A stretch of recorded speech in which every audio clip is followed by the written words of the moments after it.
we're live. We can start now. Okay, good afternoon, good evening, good morning, and good night to everyone. It's a big pleasure to open the final lecture in our week of the lectures related to remote sensing of sediments. And it's my pleasure to greet Professor Edgardo Latrubesse and give him a floor for this lecture. I think he will then continue and present himself. Edgardo, you're very welcome. I'm very happy that you are here. And yes, please proceed. Thank you. Thank you very much, Sergey. For me, it's an honor and a big pleasure being part of these seminars. I really thank you and the colleagues of the Faculty of Geography, and particularly also to Lina and Katya that are providing the support, the technical support that is required for this kind of events. For me, it's an honor because, being invited by the prestigious university like Lomonosov Moscow State is a big honor. So thanks again. Also, I want to highlight the initiative of the International Commission on Continental Erosion, because this type of event are reaching a big amount of students and young scientists. So I think that what you are doing is a terrific initiative.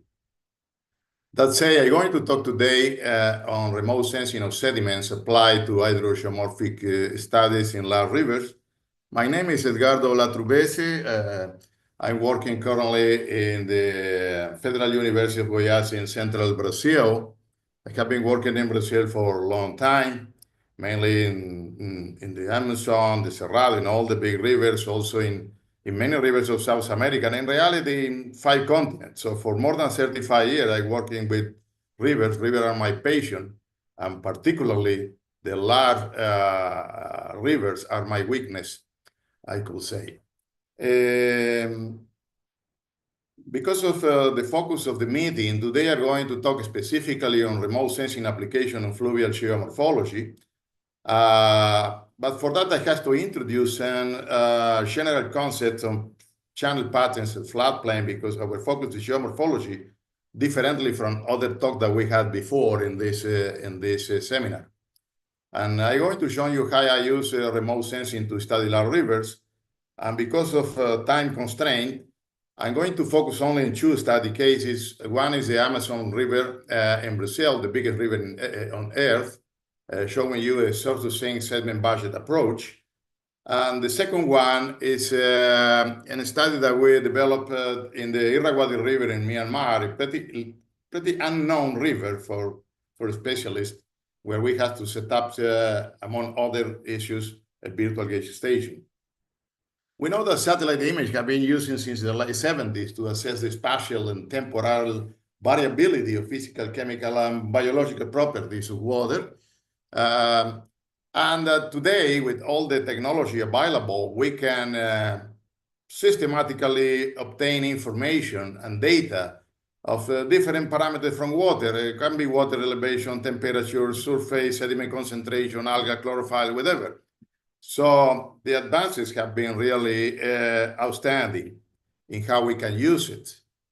In the case of sediment, that is our focus, we have been working a lot trying to relate remote sensing information with the sediment distribution and concentration of in fluvial systems. And we know that the light can penetrate just practically very shallow dip into the water surface, particularly when the water is turbid. So what we use normally is to capture some value of the reflectancy of the water, right? And to relate this to the surface suspended sediment concentration that we have on the water.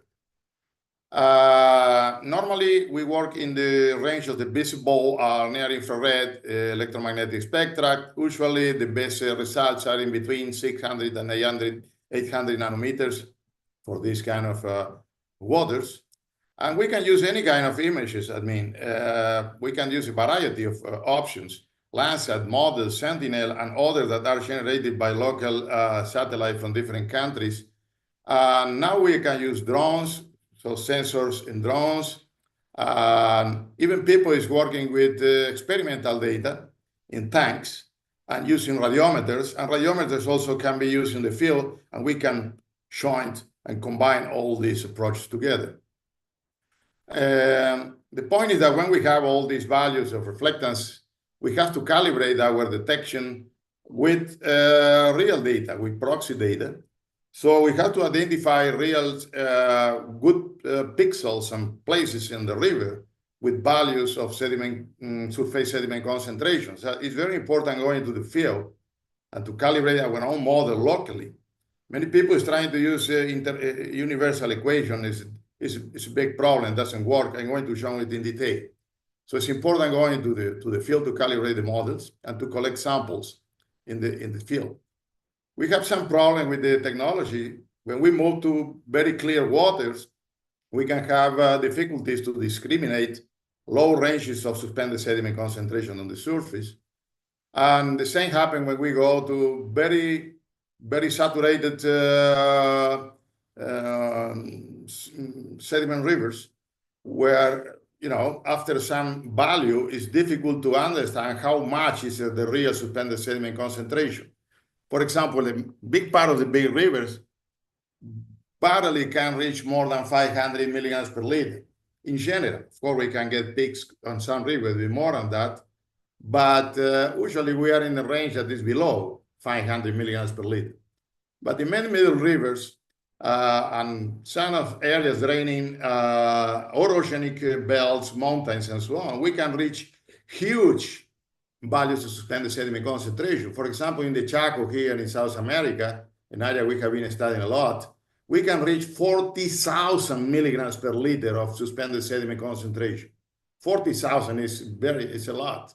We cannot discriminate if we are in 40,000, 20,000, or 15,000. We have problems to discriminate very high values using satellites.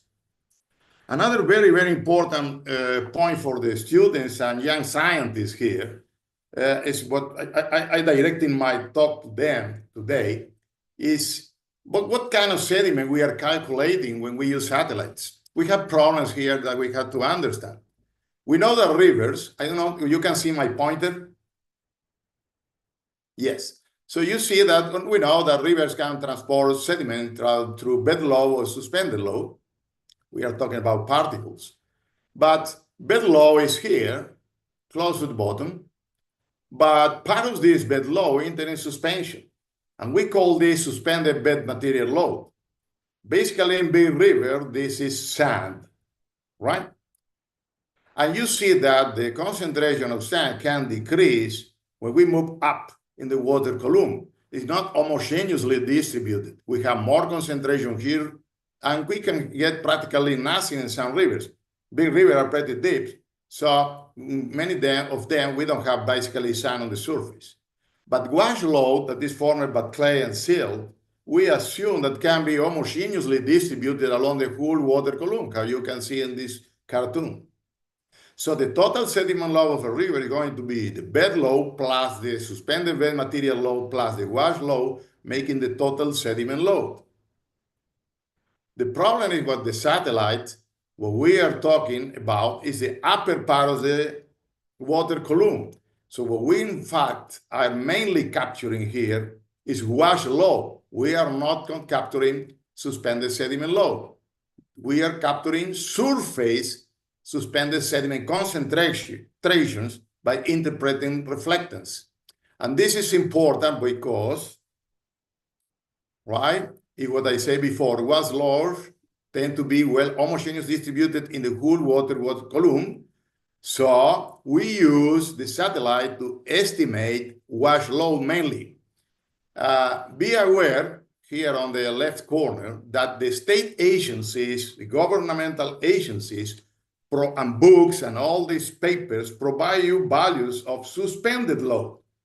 And this is a problem because if you want to use suspended load data, they mean that we are including everything here, suspended bed load plus wash load, these two components.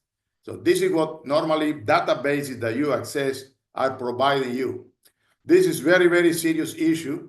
Look at this cartoon here. We have the satellite here capturing surface suspended load proxies, reflectancy, right? So we can use these reflectancy at these values, derived values, to calculate wash load.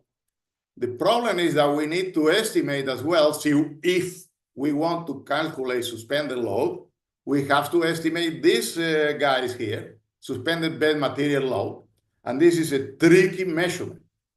This is a tricky measurement. We cannot capture this with the satellite, so we need field work. And, well, what happened here is that we need to go to the field to calibrate this stuff. And we need different kind of equipment and strategies to estimate what is the flow of suspended bed material load. We have to get sampling.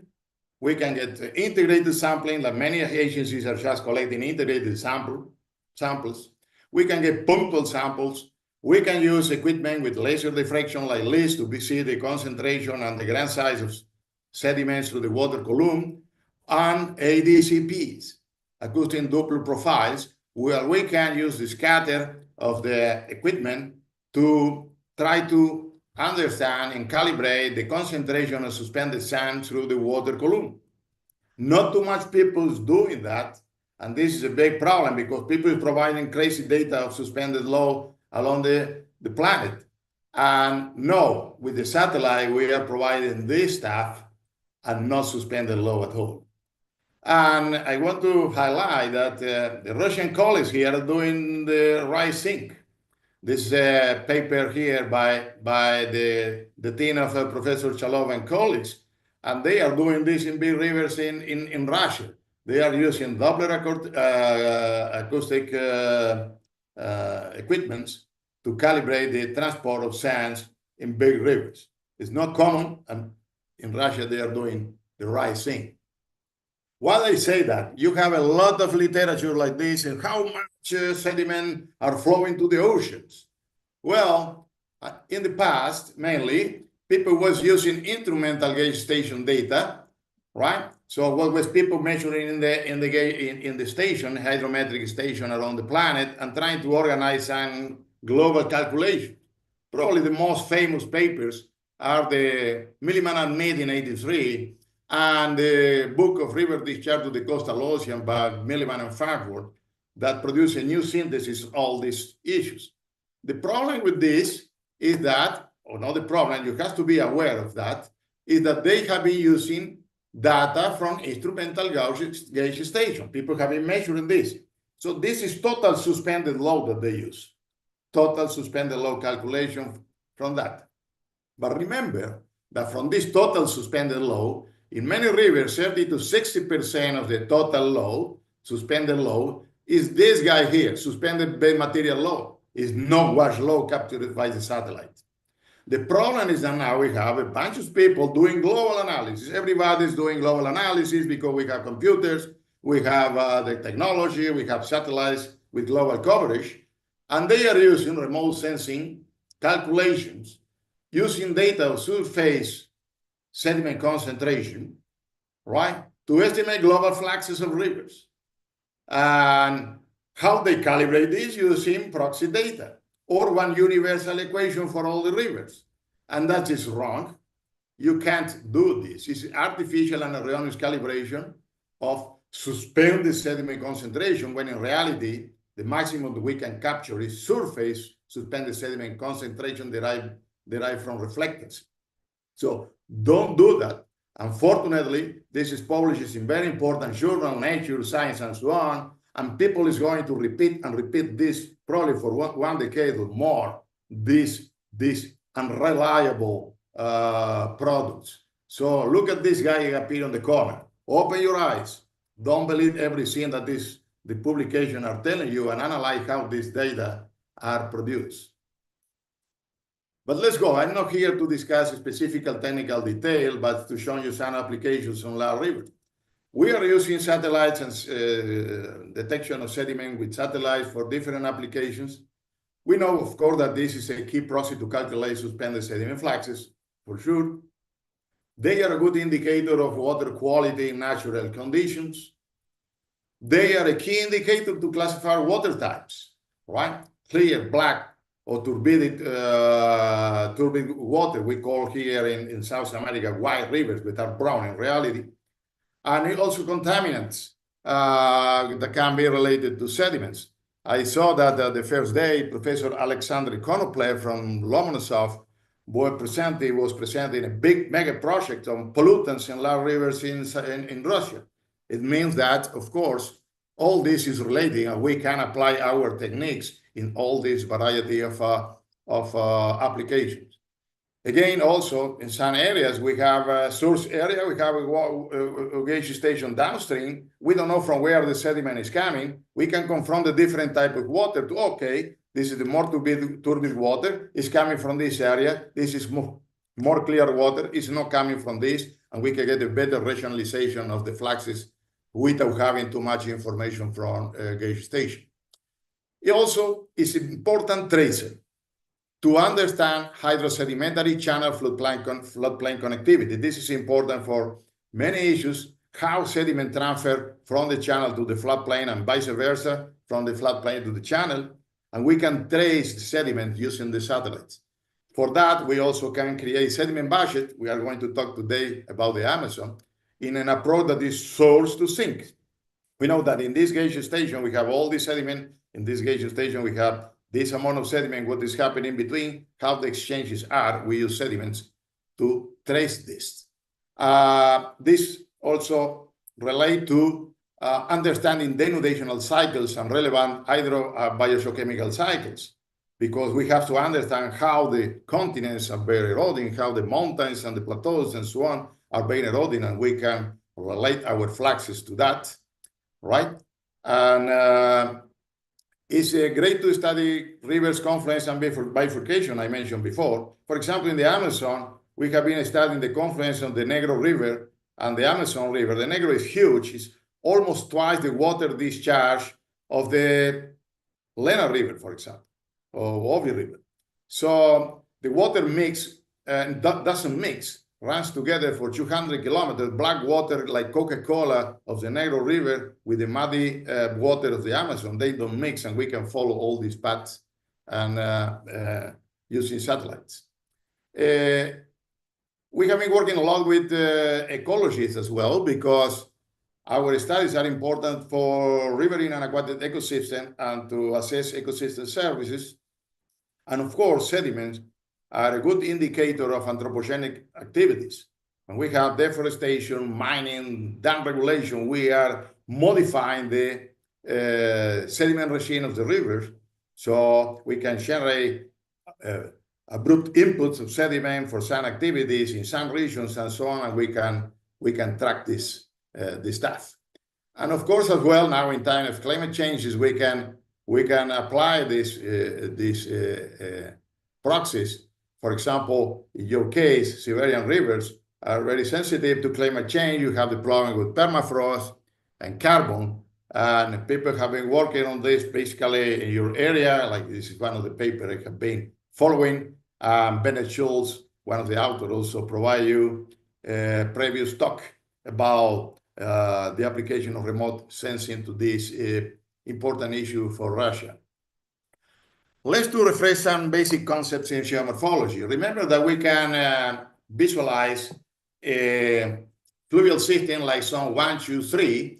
The upper zone is producing sediment and the conditioning the flow regime and the sediment regime. We have erosion here, transferring the zone 2, output in zone 3. So in zone 2, what we have is the transfer zone where the river creates its own alluvial plain with their own sediments, and through this is flowing, creating a different kind of channel patterns. There is no one single option, depending on the flow regime, depending particularly of the sediment regime, and depending on the boundary condition along the valley, vegetation, confinement, slope, and whatever, we can get different type of channel forms or channel patterns. We have been classifying usually channel patterns in three main end members, straight, meandering, and braided. Since the 60s and 70s, they have been basic classifications.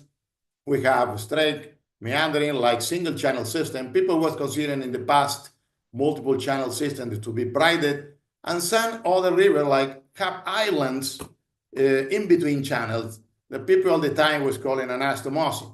So the braided are formed by mobile bars on the bed, are pretty straight, and anastomosis rivers are formed with islands in between. However, in Western countries, anastomosis was related to a specific type of river. Vertical annexation, low energy, fine sediments, rivers like the Columbia River and Saskatchewan, and all these sedimentologists have been pushing this model for anastomosis rivers with islands, right? But the reality is that we have a lot of other multi-channel systems, alluvial, that are not fitting this kind of anastomosis model. So we were calling this, in a more generic way, ana-branching rivers. And it's funny to discover that Russian colleagues have been using a terminology, ana-branching, at the time that we were practically not using at all. I saw a couple of papers like that. But ana-branching were mainly described by, in Western country by, and redefined by Sheldon Nanson with studies in Australia. And we see that we can get a lot of multi-channel systems of different types that are not the anastomosis typical described by the Northern Hemisphere colleagues. They can be high energy, low energy, or whatever. So my point, and appeared again this guy on the corner on the right side, is that I don't complicate, right? For a simple classification with the students, we have straight and seamless single channels, straight, braided, or meandering. We can get something in between. People say, oh, you have wandering channels or whatever. There is something in transitional patterns here. And we have a huge family of multi-channel systems that are alluvial, and we call ana-branching. They are the most diverse types of multi-channel alluvial styles in the planet. And we don't have a single classification or one single explanation for that. So we keep working on that, and we have decades to understand how these branches can be. One branch can be more sinuous, one can be with the radius. We can get anything, right? But braided, we can consider braided to be single channel because the bank full, all these rivers homogenized like a single cross section, but here you can't do it. Even a bank full, the island are an obstacle, and a channel is different from another channel, morpho-hydraulically speaking. So many people was confronted me because they say, well, ana-branches pattern and oddity. They were just in some places of the world, are not very common. And a long time ago, I started to say, well, look at, when I see the big rivers that I like, I have 10 of the 10 largest rivers because some of the largest rivers are in the Amazon. So we have 3 tributaries of the Amazon are among the largest rivers, the Negro, the Madeira, and the Japura, right? So these are big rivers with more than 16,000 cubic meters of mineral discharge, right? All these rivers, how the channel patterns are. We can include, because we know it's sensitive, the Russian River here, the big Siberian giants, because, okay, maybe some of these guys can be considered among the top 10. There is a lot of close values, particularly the Yenisei and Lena and so on. So we can include them, right? And look at what's happened. We can get simple, kind of simple ana-branching system like these ones, the Amazon and the Japura in these areas. We can complicate a little more, like the part of the Brahmaputra and the Paraná. We can complicate a little more. This is only big rivers, right? The Negro and the Congo. We have also ana-branching pattern that have been described in Russia, and we have it. So the Lena is mainly ana-branching. We have here a paper by Chalova, Christina, and in the Lena on ana-branching. The Obi also shown different kind of ana-branching pattern. The Amur, each one is different with different styles, different response. Not the whole river responds the same way. We have different reaches with different styles. And the Yenisei, the simplest one, is too much geological control there. But all the big rivers are dominantly ana-branching. And I published this in 2008 after a big fight. Many people was not accepting this, was trying to reject my discovery. But after this paper, everybody have been telling that ana-branching rivers, large rivers are ana-branching. Some gave me credit, some not too much. The point is that was accepted partially by the community because they say, well, maybe the middle-sized rivers are not. So what happened when we analyze the 45 largest rivers in water discharge? Basically, all of them are ana-branching. Some can be meandering. The only big meandering river was with tendency to ana-branching was the Mississippi. And the two largest meandering rivers in the planet are in the Amazon, are the Purus and the Shurwa River. All the big rivers are basically ana-branching or have tendency to generate islands. And here we have in yellow some of the big Russian rivers, the Yenisei, the Lena, the Ob, the Amur, and a river that was very impacted. So I put some values previous to the regulation that is the Volga, right? But these are the biggest rivers and also have a tendency to be, of course, ana-branching. And you can find some information in this paper in Air Science Review 2015. But the people say, no, but what about smaller rivers? Well, we did it. We finished now. I started this project in Singapore before moving to Brazil. My former student, now professor in Singapore, former master and PhD student, Edward Park, continued this project in collaboration with Professor Liang Feng of Shenzhen, because the Chinese have all the technology, the computers to do that and so on. So we calculated the global channel pattern. This is in preparation. We got some rejection in big journal because they don't want to accept that we have ana-branching pattern everywhere. And look at that.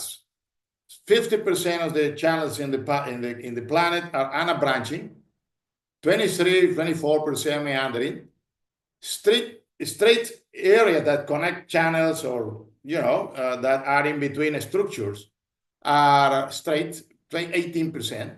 And braided, as I told before, in this paper in Air Science Review in 2015, braided are not relevant at all. We have only 7.2% of braided channels in the planet.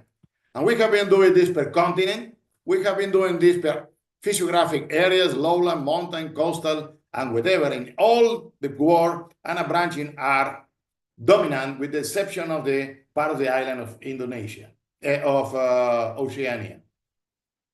What about floodplains? Where are the floodplains how are the floodplains in the planet related to what channel pattern? Well, I use a geomorphological definition of floodplain, right? It's a flat surface generated by river process built by their own sediments and related to the present day dynamics. So this can be flat, yes, but not necessarily all the sediments are related to the present day dynamic. This is different from the hydrological definition that is only based on hydrological inundation recurrences of the area. So the point here is that a floodplain I can map, I can define physically because it's formed by sediments. And of course, the sediment can be of different age, even the Holocene, and not related specifically to the present day dynamic. What kind of river had the biggest floodplains? Well, here you have. This is also in 2015, the floodplain width of big rivers with different channel pattern styles, and the ana-branching river, they have the widest floodplain in Earth. Let's move back to remote sensing. Now what we have some concept that we are working with mainly ana-branching river because we work with large rivers. So we can use sediment satellite to calculate sediment fluxes and create virtual gauge station. We can use this with all this stuff that we talked before, confluence, denudation cycles, and so on. We are working in all these topics currently, right? With different projects in South America, Brazil, Peru, Colombia, Argentina, in Africa, in the Zambezi, some collaboration in Asia with Singapore and China. I'm going to talk only about two examples. The Irrawaddy, a sediment budget in the Amazon. Let's start with the first one. I have to run, I have to have time enough. Sediment batches, surfacing approach in the Amazon River. You can check more detail in this paper in geology, the geomorphological sediment with wash low sediment fluxes along sinks in the Amazon River with Edward Park, my former student, now professor in Singapore.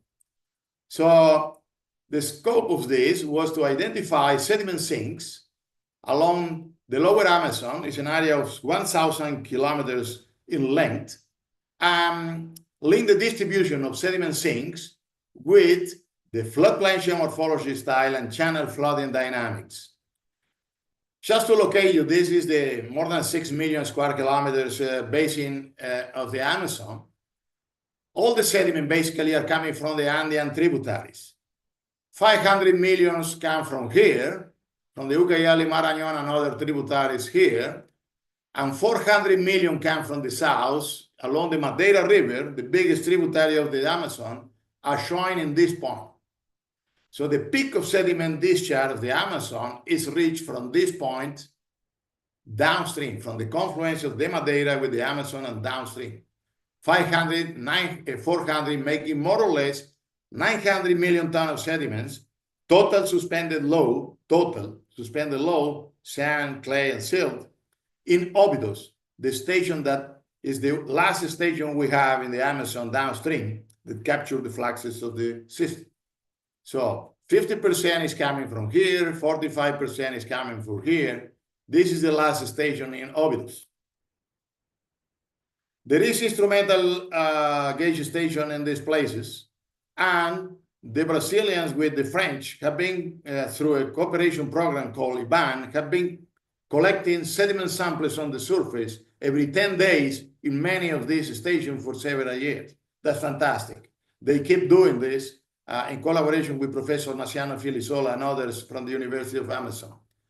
And we have here these stations, and we were creating on this instrumental station our own virtual gauge stations to combine surface suspended sediment concentration with modest modeled data.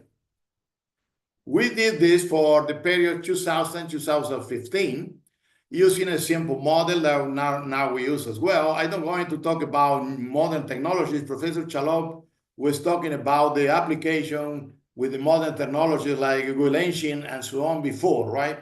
So I concentrated on our data here. So we have daily, the image each day composite from MODIS, right? We have the control, the spectral mixing, the regression modeling with the field data that we collect in the field, plus the data collected by IBAN. Convert this to surface suspended sediment concentration, and we create surface sediment concentration data and maps. And we did the first analysis to calculate the fluxes in the station, and you have the paper that you can check later also about the detail of the model. The point is that downstream in all this area in red color, we have big areas, big flat areas in the floodplain, lakes, swamps, and so on. And the river is limited by narrow levees, and we have big islands and deltas entering the floodplain, etc. We call all this unit impeded floodplain. We don't have good drainage in all this area besides the big river, right? Impeded floodplain. And we consider this impeded floodplain can be a good sink for sediments. Let's see. See, we have seen where and how they are working. This is the validation of the model. These are the surface data from IBAN, our surface data from the modeling. We did the campaign in 2015, 2016, and so on. We calculated the fluxes in each station, and we saw that from Itacoatiara here to Parintins, the river is losing 28 million tons per year. From Parintins to Óbidos, 47 million tons, and from Óbidos to Monte Alegre, 45 million tons. So the system is losing sediment, wash low sediment. Wash low, we are measuring wash low. Remember, we are not measuring total suspended low, only wash low, apparently, downstream. Okay, good. So the point is that, remember that 50% is coming from this system, 45% is coming from the tributary, 50% through the Amazon, 40% or more from the Madeira. The point is that these two inputs are not in phase. One is entering before the other. So we cannot just add them. We have to understand the dynamic. And we did this in what moments we are entering this or that kind of fluxes, and how these fluxes can distribute along the ridge, along the different months. And we see that in like a rule, we have basically storage of sediment good part of the year in more or small degree, and more or less equilibrium in a couple of months.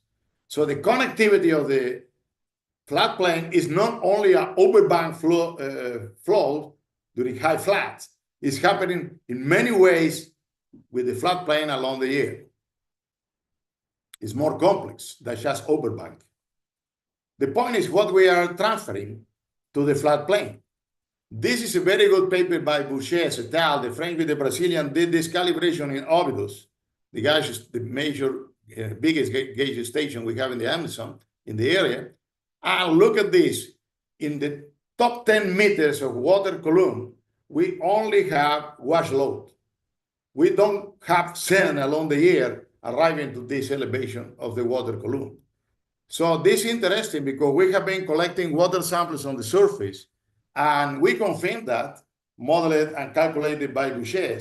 All our data are mainly silt and clay and the upper column, so we don't have sand. So what we are capturing with the satellite is wash load, no sand. We cannot calculate total suspended load. And only wash load goes to the floodplain. Practically a minimum amount of sand can be transferred to the floodplain. There's a big sink of wash load that we have along this 1,000 kilometers length of the river. If we analyze the flood area of the reference ridge, ridge 1, ridge 2, 3, 4 downstream, we see that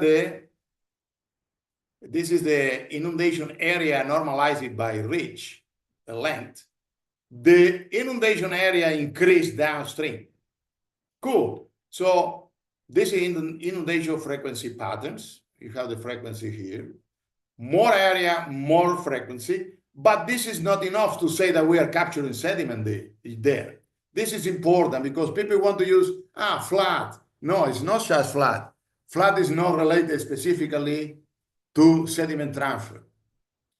When we plot our sediment concentration map at 15 years, each day's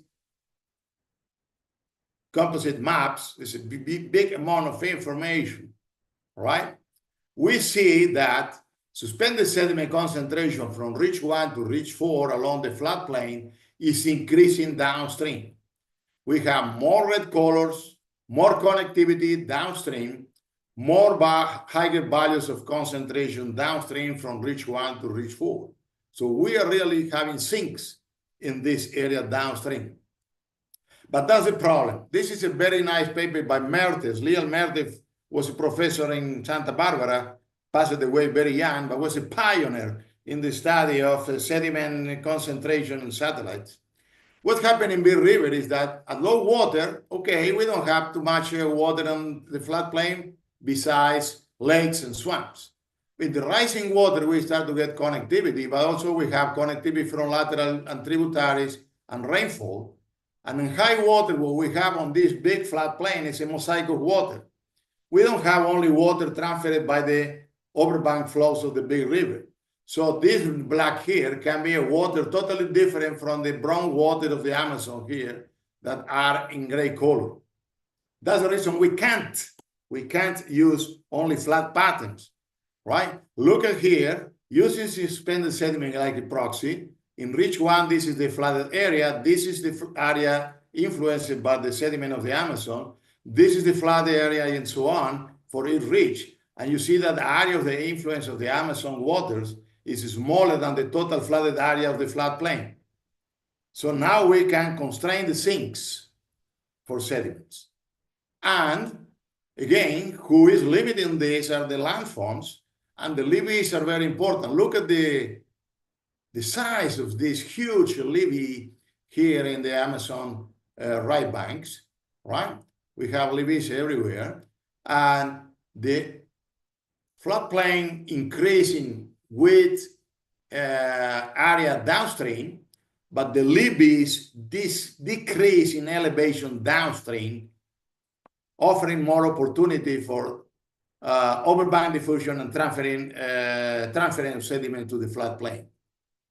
So we conclude after all those analyses, a lot of field works, how you see, was involved here, that 120 million tons, more or less in average annually, are stored in this lowermost reach of the Amazon, 1,000 kilometers reach, and 28 million in the first reach, 47 million in the second reach, 45 million in the third reach, and in red you can see where now the sediment is stored. It's not stored everywhere. We have a specific hotspots of sedimentation along the river. Now we know where, why, how, when, and how much wash low sediment is stored in the floodplain. I have to run, I think I don't have too much time. Let's introduce the second study case. Is the Irrawaddy River in Myanmar. I produced this result with Edward Parra and Carl Kastner, was my assistant researchers, and we published this in PLOS One. Why the Irrawaddy? We were working in Asia, and the Irrawaddy was practically an unknown river. And we have to set up a virtual gauge station there to estimate sediment flows and fluxes. Why people want to do that? Why people want to use virtual gauge stations? Well, let's review it. First, we can subsidize the national hydrometric networks to quantify suspended sediment fluxes. Many stations are only measuring stage and discharge, water discharge, no sediment. So we can contribute and to improve the data using satellite data for suspended sediment transport. In many areas of the world, the people is cutting costs to maintain the hydrological and hydrometric stations. Like in the United States, for example, we have less amount of stations than before, right? Also, it's important that people want to use this data for research, but many of these data are not available to the public, are private. Just a few big countries make available, like open access, this data. For example, Brazil, you can get free access. In the United States, you can get free access. But in other big countries like Russia, I assume you have to request this. For sure in China, for sure in India, and very difficult to get data from African countries and other places of the world. So that's another motivation. Another issue is that in many parts of the planet, gauge stations are very scarce. Like in Africa, for example, we work with rivers in Africa. And also is that it's not also scarce, many that have been deactivated at all because political conflicts.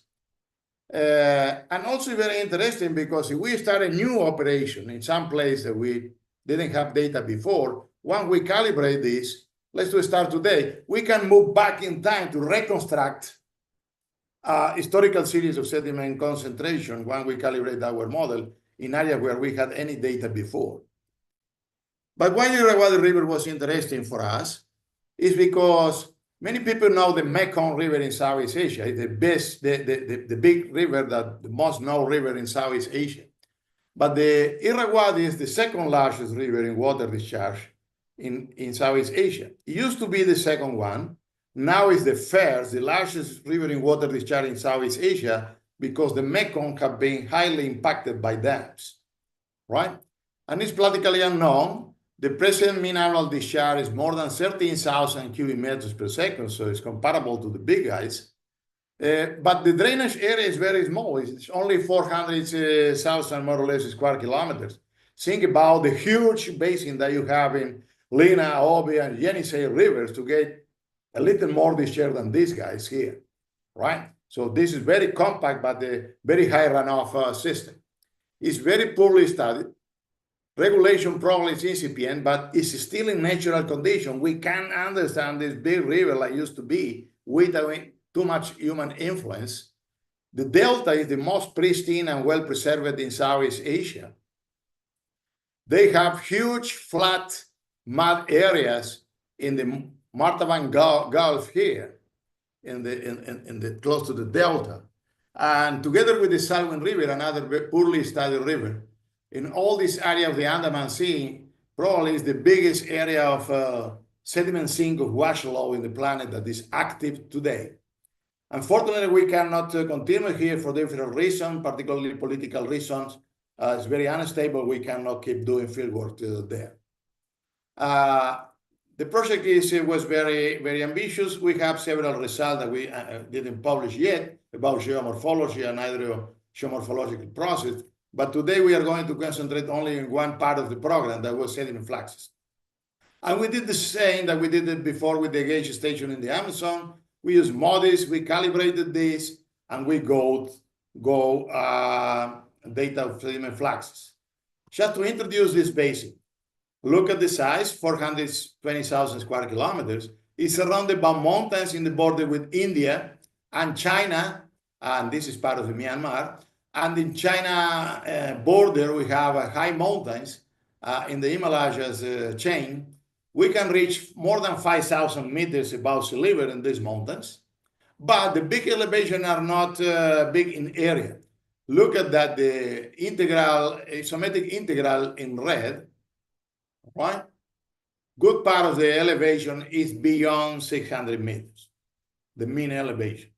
And when we move from upstream to downstream, we have D, C, B, A. We see that the river always can keep, despite the geologic control, a nice flat plain, right, in many reaches, and became wider and better developed downstream when we approach this area. And here we have a location that we call PI. This is the last point where we have a gauge station that is operating instrumental in the country, and it's exactly upstream the delta. So it's capturing this station all the fluxes of the basin. And well, this side is nothing else than to highlight the floodplain, the flood water coverage and time duration series. This is the station I'm going to show you.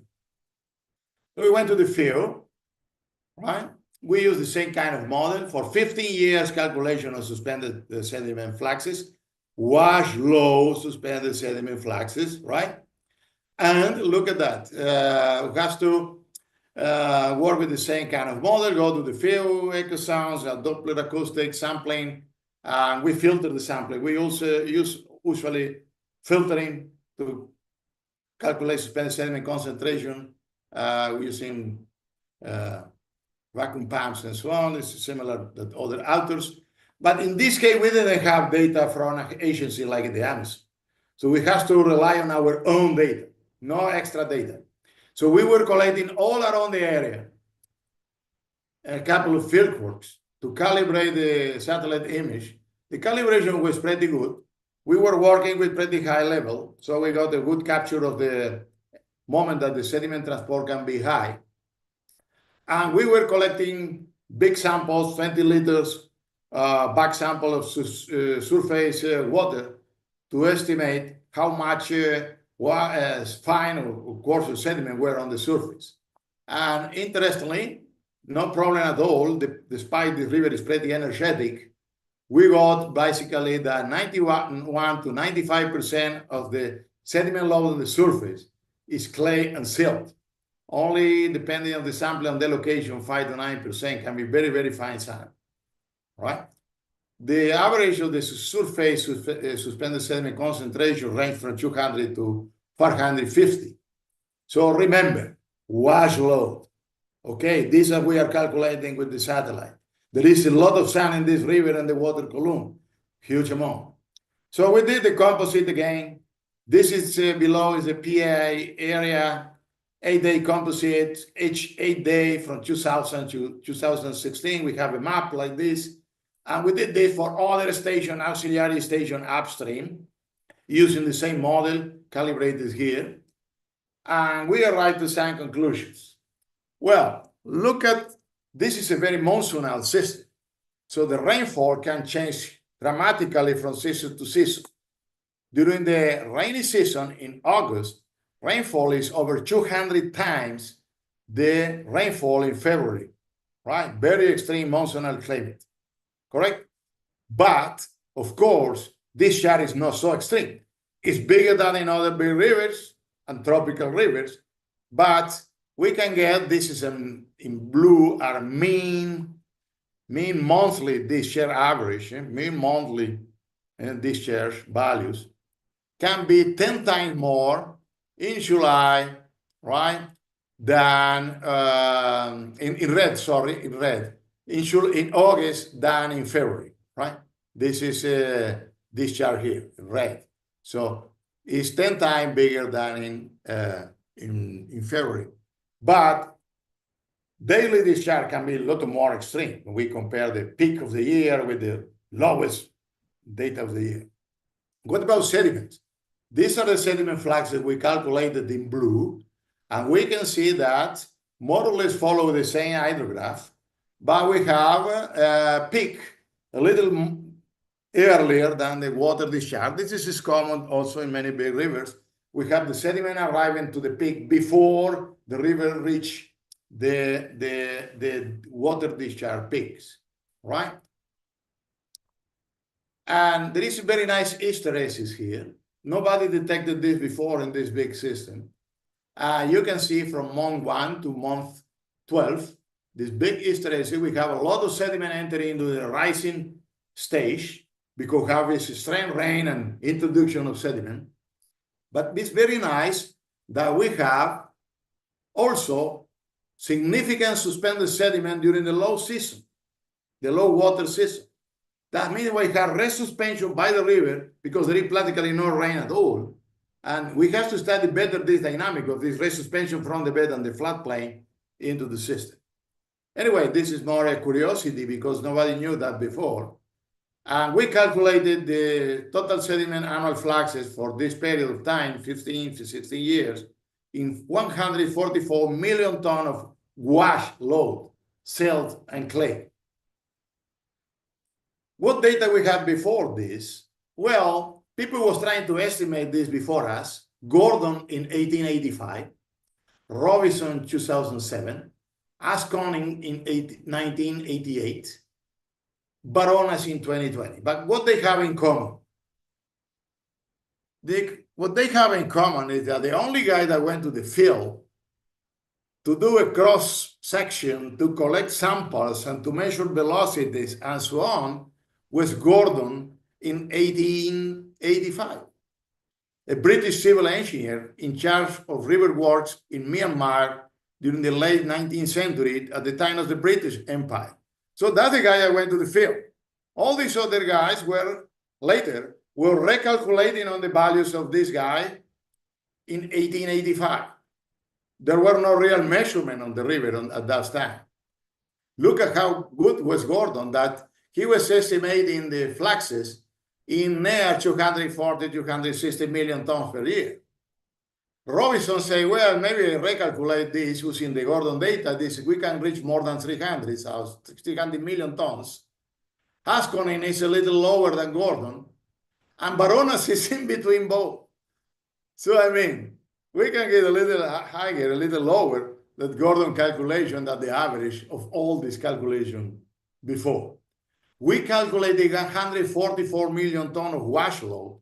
It means that the Irrawaddy can transport practically 60% of the transport in wash load and 40 to 50%, depending who is doing this, like bed suspended, sand suspended load.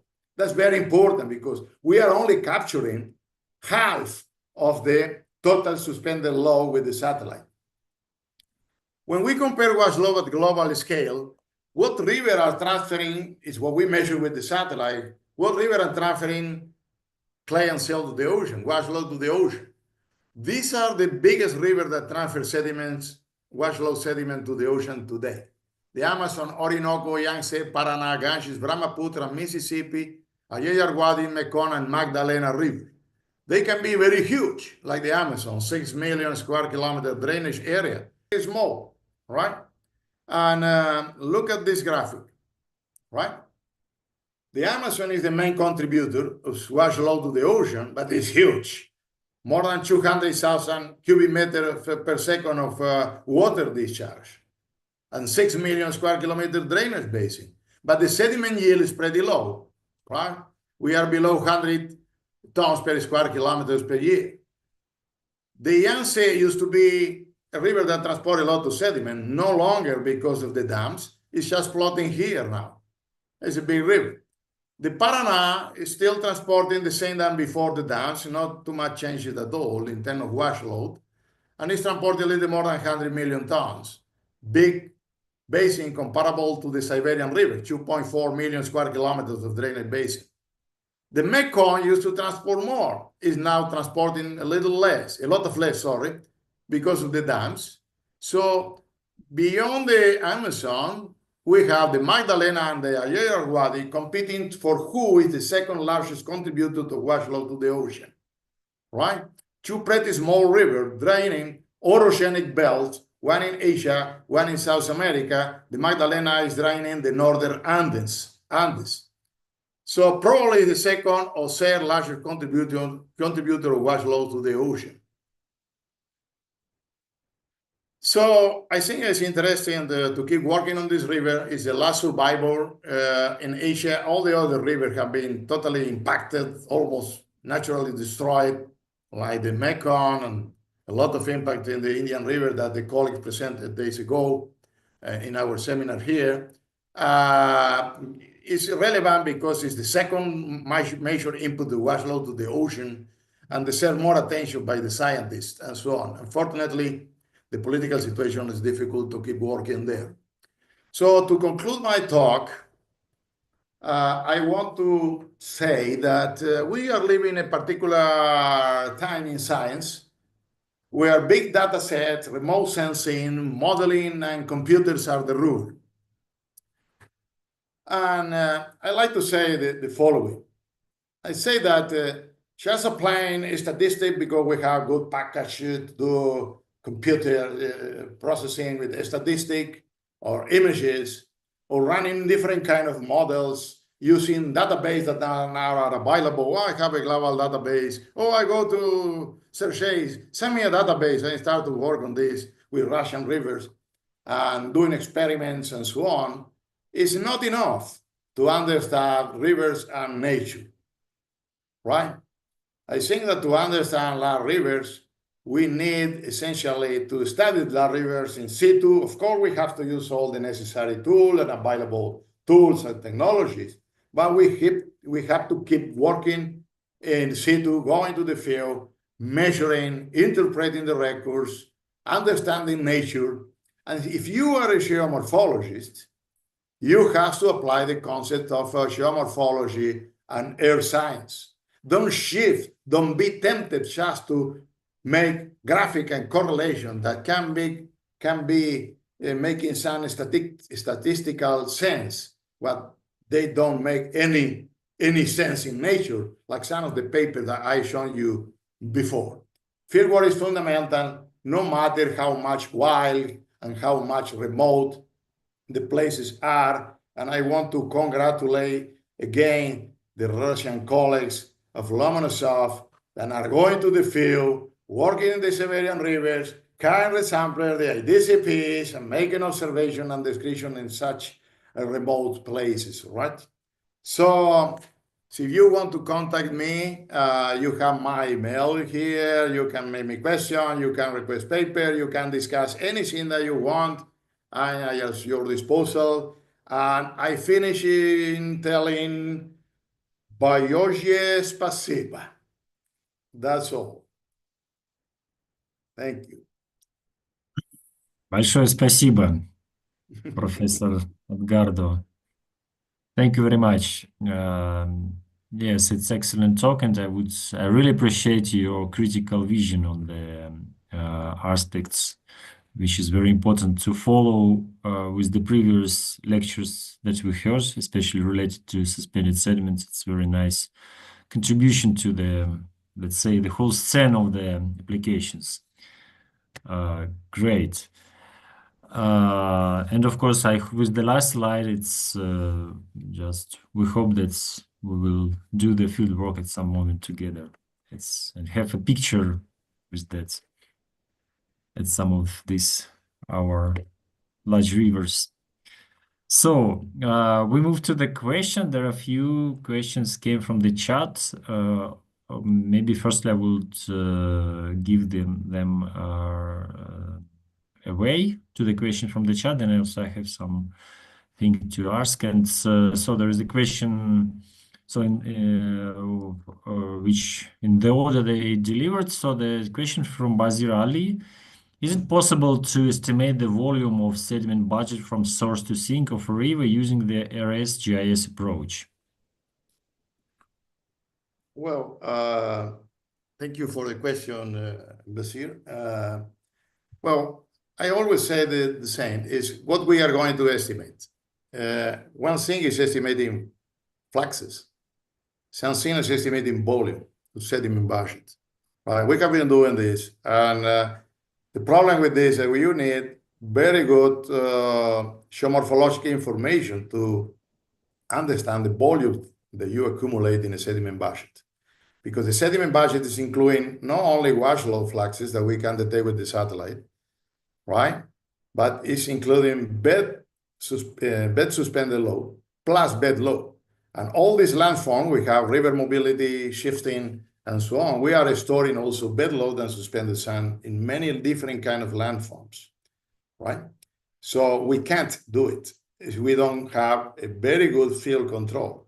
Otherwise, we have all these ridiculous papers that are talking about, area of erosion, area of sedimentation. Doesn't make any sense. It's very basic, very primitive. And of course, it's tempting to do that because we have satellite multi-temporal images. Or we can do the same with estimating, okay, we are going to apply a Russell or whatever equation for the basin and how much sediment we produce. That's nothing to do with what we produce in the catchment, what we got flowing through the system, and how much we store and how along the river. So I want to be very conservative with that in this kind of GIS approaches without integrating all the geomorphic information and field information. For example, we did a very nice sediment budgets in the Araguaia, totally different from the Amazon. In the Amazon, we are storing wash load. The Araguaia is transporting a big amount of suspended sand. More than 60% of the sand is in suspension of the total suspended load, right?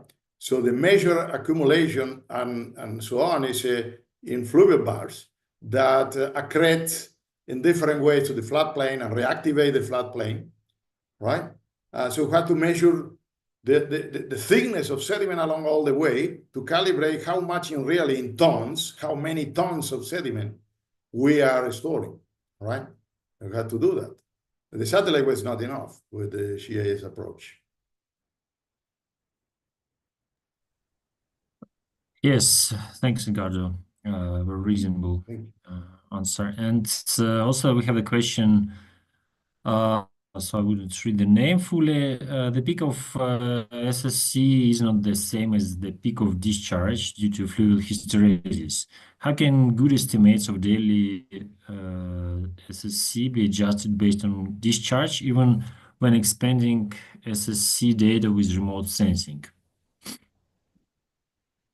Well, thank you, Edipo. Edipo is an old friend. He's a professor in Brazil. They have been watching this talk. Thank you, Edipo, for your question. I don't know if I got it clearly. So there is a hysteresis in many rivers. So yes, it's common in many rivers. We have the peak of the concentration, right? We are talking about concentration here. The peak of the concentration of the sediments is not in agreement, is not in phase with the peak of discharge. how can good estimate daily based on Q? I don't understand exactly what to do, but we can relate this. Of course, what you probably are telling me is that the data of a concentration we got from the satellite is not necessarily the same day that we can get maybe we don't have 8 days with the peak of the discharge as well. How you know this is happening, the average. We are talking here with delays that we can be months, right? In the Irrawaddy, we have 1 month of delay of the peak of discharge. In many big rivers, we have this delayed. In other rivers like the Paraná, we have out of phase entrance of sediment with the peak of discharge. The discharge is coming from part of the basin, like the Paraná River is coming, all the water from the Brazilian territory, right? 18,000 cubic meters per second are coming from there. But the sediment are coming from a small tributary. The Bermejo River is a very small river, 350 cubic meters per second, nothing. But transport 100 million tons that enter in the river. So basically, all the wash low of the Paraná are coming from a small tributary. So they are not in phase exactly with the peak of discharge. So it is very important using remote sensing for that. No, I'm sorry, Edipo, if I didn't answer exactly what you want, but we can talk, of course, later about this. Yes, I guess you have a chance. Okay, this one more question came from Tadele Shiferau. So the discharge which used for this presented floods, inundation finding from flood hydrograph or forecasted discharge at a certain return period. Good. Yes, this is important question as well, because many people now is not using more proxy data, but model data. They model floods and they use model data derived from for floods. In our case, we have, of course, this instrumental gauge station that we can use like a local controls along the study ridge. But we have been generating flood frequency layers, flood frequency calculation using remote sensing. So what I showed you was the flood the flood recurrence of derived from remote sensing as well. And we correlate this. There is another topic that I was planning to offer today, but it's impossible because of the time. That this is very interesting. I've shown you before that not necessarily the flood area of the big floodplain relate to the flood produced by the river, right? Remember that many local water can be playing a role in the flood pattern that you find in a big floodplain. For example, in the Amazon, in the Paraná, in many of these rivers, we have a lot of local sources. We have isolated areas that keep lakes that are fed by water recharge and groundwater recharge and precipitation. It's not, and as you plot just flat areas, you know, appear a big area that's, oh, the river is flooding all this. No, the river probably is flooding 70% of this area that we have been tracing in the paper I showed you before, right? So we were calibrating, and this is another paper, all this input of sediments into the floodplain through the flood hydrograph and looking where this connection and this connectivity is happening. And this depends, this is very important, of the complexity, the hydro-geomorphological complexity of the floodplain. You have to understand the floodplain, you have to map the geomorphologic unit and to see the morphodynamic of the connection, right? This is something that you can't do just doing modeling, right? You don't have a good interpretation of the geomorphology. Tadil, I hope I answered your question.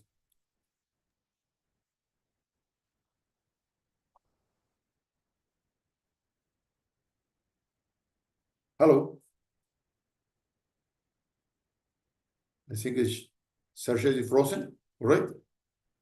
Yes, I feel like he's having It some is global. struggles. Too much cold in Siberia. He's frozen. Yes. Looks like. You were frozen. You hear me? So I have frozen. Okay. Too cold Completely in frozen. Moscow. Yes, yes, yes. So unfortunately, I'm not in Moscow. That's maybe the reason. Yes. Is it now? Am I? If I'm unfrozen? No. No, you are okay. Okay, great, very good. You see, we manage with the temperatures easily.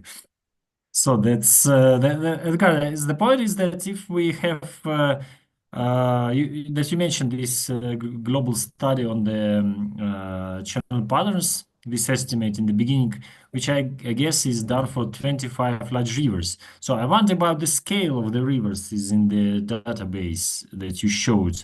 So that's, I mean, which rivers actually are like the size of the rivers which I evaluated, which are considered. Yeah, you said the scale affect this stuff? The size of the rivers which are in this global database for the channel Yeah, I don't patterns. like this global. I against this global database, against only creating a cure for everything. For example, in the Amazon, when we it's a big one, and say, well, we can use the same for the whole river. Look at that. When we started to point the details, for example, this ridge I shown you, the lowermost ridge, was not the best fit to the uppermost ridge. So, because these are empirical correlations, so if we improve when we create rational models, right? So upstream, we have a different model. I didn't have here, I don't have here the another part of the was trying to present. We were calculating to confront this fluxes presented by Milliman. Oh, Southeast Asia produced huge amount of sediment and everything. See, no, this is not producing at all, right? We can talk this later in another seminar or in person. So they are not presenting at all. And when we produce our curves, right? The curves with the empirical data we produce for Borneo, for example, is totally different than the curve we use in the Amazon. So I cannot use the curve for the Amazon with like a reliable curve for other places, right? So in each place we were calculating this, and this is several reasons: the type of the water, the other element that we have in water. We don't understand yet. People say, well, but we don't understand yet the influence of the mineralogical component of the particles. We have many other factors, right? The proportion of sand that can go to the surface, that can alter the reflectance values, right? People try to generalize. I was a reviewer at the first stage of one of these papers, the first one that is in, and I told them, they didn't attend me, and they changed journals or whatever, that when you see the statistic, the problem with, I had to tell the student, the statistic looks good. That's the main problem. When you put all this data and the statistic look good, you believe that. But the problem is there's a lot of error in this, despite the statistic good looks, because the margin of error can be practically 100% in a big river that is responsible for 30% or whatever of the total fluxes. Right? So the error is transferring. And again, how you can use satellite data when the people don't know how you have been collecting the data in the Russian station. How you using integrated sampling? You have an average of the world water column. Oh no, we have been using only surface in some places. Oh no, we have been using one sample punctual in the middle. You can't do that. For example, suspended law, you are working on this. So what I can explain you guys, you know that very well. The uncertainty to calculate suspended sand is huge. Because we take some measurements through the year, we make a value, and we more or less estimate how much it's flowing, right?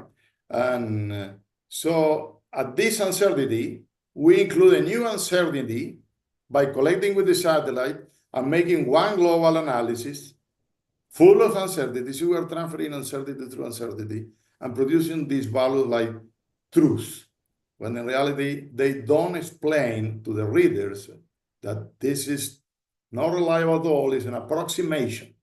So if you tell me this is an approximation, I believe you.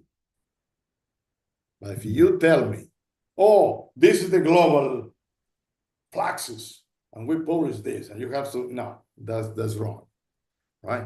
Again, in small river also is very complicated. Some small river can produce a lot of sediment to the ocean, right? For example, or to forelands, inland, like I showed you about talking about the Chaco rivers. It's very difficult to calculate with satellite that. We saturate the concentration with the satellite. We don't have reliable results. Okay, thank you, Edgardo. Yes, thank you. So if we look for, there is one more question, right? We have in the chat, yes, and it's from Luana Ferreira. Are there ways to estimate seasonal concentration of suspended sand in the water column with satellite for entire hydrological period, only with calibrated data from a single hydrological period? So yeah, we can't. We have to integrate it. I think the interesting that we can generate a correlation by integrating with other results. If we have a model through the hydrograph where we have the suspended loss calculations, we can integrate this to the surface suspended sediment concentration. And how we know this through the hydrographic year, we can integrate both. We have been trying to do this in some cases. The problem is that we don't have too much data on suspended sand in many of our studies. Probably you are doing more systematically this in your research now. But yes, it's the only way is integrating, creating some relation between the proxy data of suspended sand with the signal of the satellite, right? That's the tricky part. We cannot just use directly, like I said before. But yes, we can try to do that, integrating both. Hello?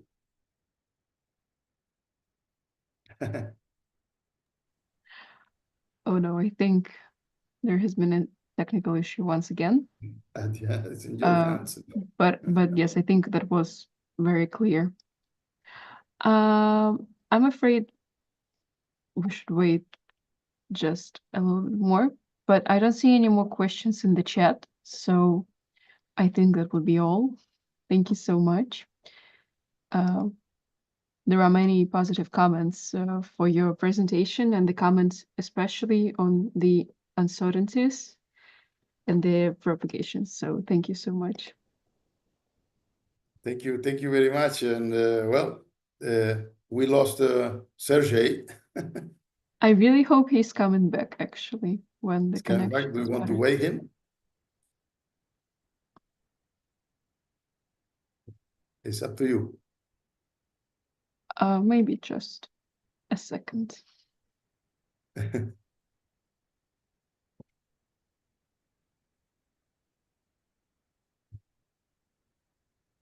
If somebody has some other question, is your opportunity, please go ahead. Don't be ashamed. And I would be glad to have questions from the Russian participants.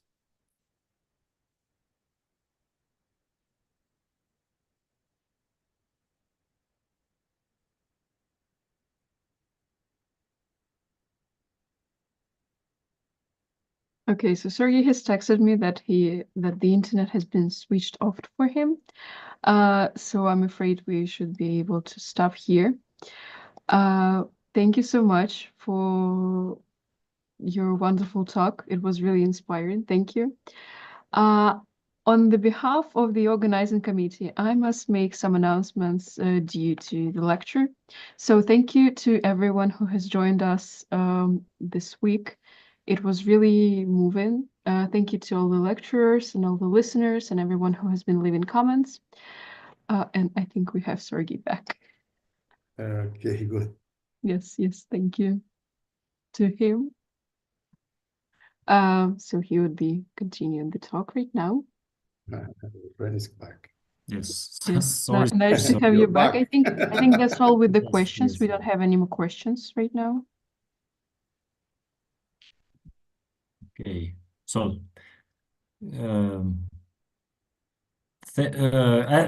sorry that I was disappeared, but anyway. Edgardo, thank you very much for coming, for participating, for also this very nice, let's say, overview, also with mentioning the studies which done in Russia and internationally. This is very nice to see your perspective, not only based on your study, but abroad. That's very reasonable for the young scientists to have this feeling of international science. Thank you very much. I really appreciate your lecture, and I'm pretty sure that our collaboration will be processed as far as. Oh, well, sorry that Sergey is having technical problems. Yeah, you're Thank back. you. Thank Okay. you. And also, I would like to say thank you for all participants who are now online and who will watch in YouTube later. So all the lectures are available, all these 4 lectures. Please proceed. We will keep them in YouTube channel. We will send a few more information for participants regarding, firstly, the certificate of attendance, special requirements to get it. So, like, let's say a small quiz to process to get the certificate, if you want. And the second thing is that we will send information regarding lectures, which was done by myself 2 days ago, as was requested with these GE applications. We will send additional later next week. And if any questions will arise to Edgardo, we will pass them also to the lecturer. Please use the channel if there is some question arise to the lecturers, and if you are not able to reach them directly. But I guess all the lecturers are very open to keep contact with you directly without our additional efforts. Okay, then I suggest to finish the young scientists workshop. And thank you very much. We will finish at this moment the translation.